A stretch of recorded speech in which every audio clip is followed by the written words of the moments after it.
Welcome back to What Arty Noobs for General Disturbance. This is the GWE900, the Tier 10 German SPG. This one's located on the northwest spawn of Pearl River, and it's under the command of randyxx777 of the WAR clan.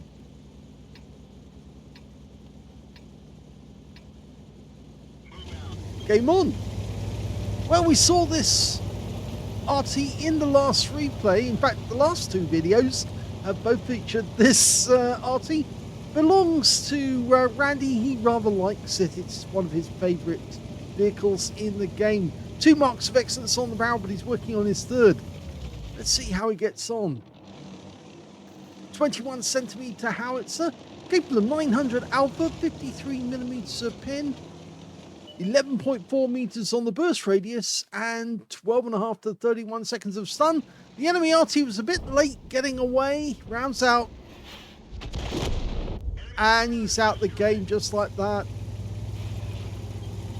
Now there's 2 Artys on the enemy team. The other one is a batch at 155.58. So if he can get that guy as well, then he will get a counter battery medal. I'm just looking at the moment, but there is an enemy tank on the west side. In fact, there's a T100 LT that's ahead of that Object 140. He's trying to get a shot on him.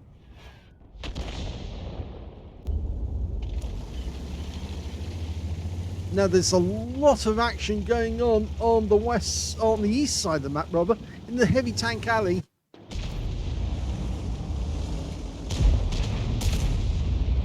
Okay, there's that Object 2684, a 60 TP, and E900. In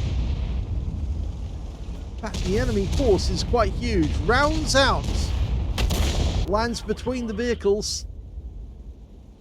Now the standard reload for this Arty, 37.39 seconds, but we can see that Randy's got it down to 28.85. So it's quite a rapid reload. Oh my god, this is not looking good. Our team is falling back in this corner. Well, an Object 268 version 4 just killed our 277. And I think our Panzerkampfwagen 7's about to go the same way. He's just sitting there, not doing anything. And he's out the game as well now.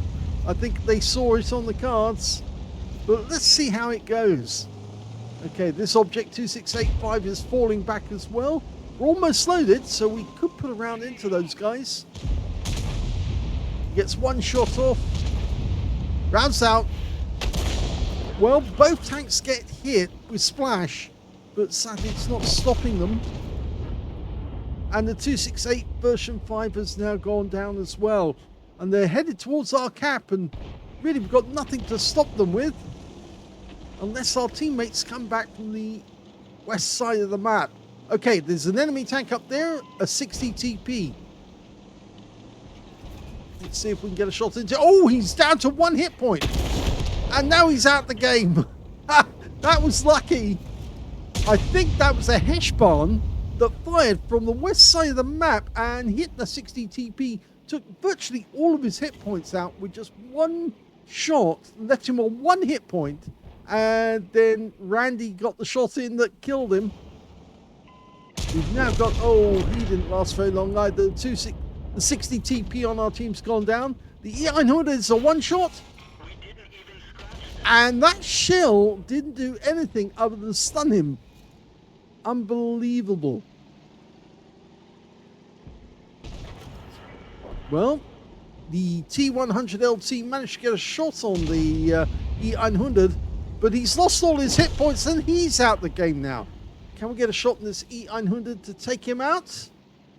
Well, he's turning around at the moment to head in our direction, so rounds out. That's a kill. And the wreck suddenly appears. It was a blind kill.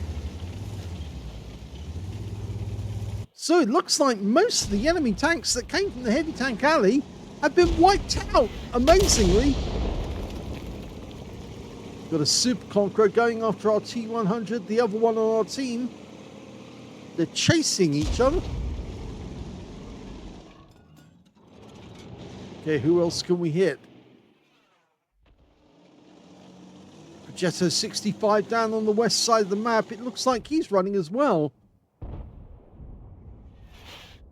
And that's a blind hit. That may have been the Progetto 65 that just got hit.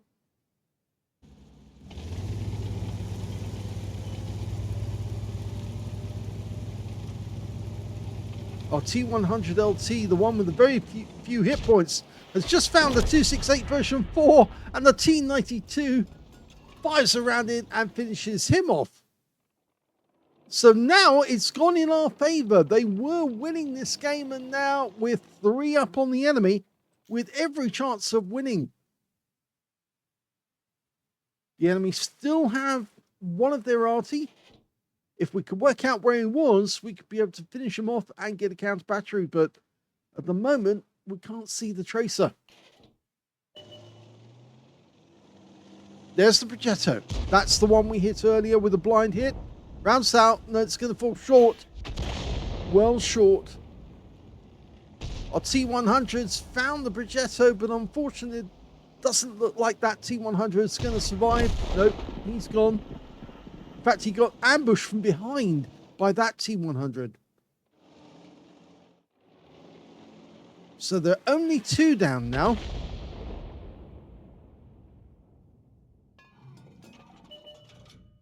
Okay. The enemy tanks are recovering to their cap area. Rounds out on the Progetto. He knew that that shell was coming in. He changed direction, but it didn't help him because he still got wiped out by our Manticore. That T100 looks like he's headed our way, but in fact, he's headed into the jaws of a Badger who will see him very momentarily and probably finish him off. Yep, he's seen him. In fact, he's headed back the way he came. We're almost loaded. Rounds out, and that's a hit, but it was a splash hit. 249 hit points. The enemy still holds the village in the center of the map. There's a Super Conqueror in there, but not for long, because our Badger's moving in, and I don't think he'll take no for an answer. He will want an eviction.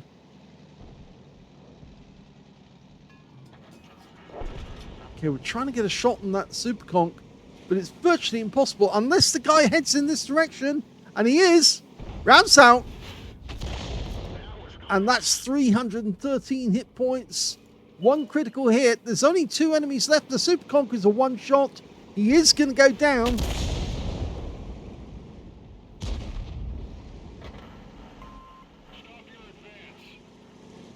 Okay, we're going to get a shot.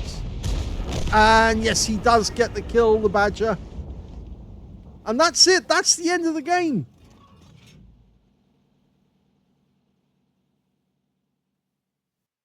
Here's the end of battle stats. That was a first-class tanker for Randy XXX777 of the War Clan in the GWE100. He managed to get a bruiser medal for getting at least 5 critical hits. In fact, he got 10. And he got another Confederate for hitting more of the enemy than anyone else on his team. If we look at team score, we can see that he didn't get the highest damage in the game. No, unfortunately, that went to the E900 on the enemy team. We got 3,984 hit points of damage. But that guy got terminated by, yes, you know who. There he is. Yes, he was wiped out by Randy. If I go back to the team scores, it helps. Okay, the second highest damage in the game actually went to the 60 TP on our team with 3,546. And the third highest damage went to the Super Conch on the enemy team, 3,359 hit points. When it came to kills, we can see that the highest stat number was by Randy. He got 3 kills in that game. 2 kills went to the Leopard 1, the Manticore, and on the enemy team, their E900 and their Object 268 version 4. And when it came to base XP, it was the 60 TP who came out on top with 970, followed by Randy with 860. He fired 13 rounds, got 4 direct hits on the enemy, no penetrations, but he did get 12 splash. Damage of 1,929 hit points, all of it of more than 300 meters. Damaged 9 of the enemy, killed 3 of them, and did 2,423 hit points of stun assist off 10 stuns. So combined damage of over 4,000 and about, well, it's a 4,000. Yeah, it's about 4,100. When it comes to credits, he actually made a profit, but only just 7,611. And he also took away 9,030 experience points out of that with the personal missions payout. So a much better game than the one on Serene Coast. Of course, he died in that battle, unfortunately, but in this battle, he did stay alive and he kept firing even though the enemy was approaching his cap area. He didn't panic or run away. He actually stayed to fight, knowing full well that if you put up enough damage on that enemy attack force, it would fall apart, and it did. And he got the kill on that E-100 just after he killed one of our teammates. So this is a much better game, not an ace tanker, but at least it's a good game all the same, and it didn't last the full 15 minutes. Hope you enjoyed this replay. If you did, please give this video a like, do subscribe to our channel, leave a little comment down below because it feeds the algorithm, and thank you for watching.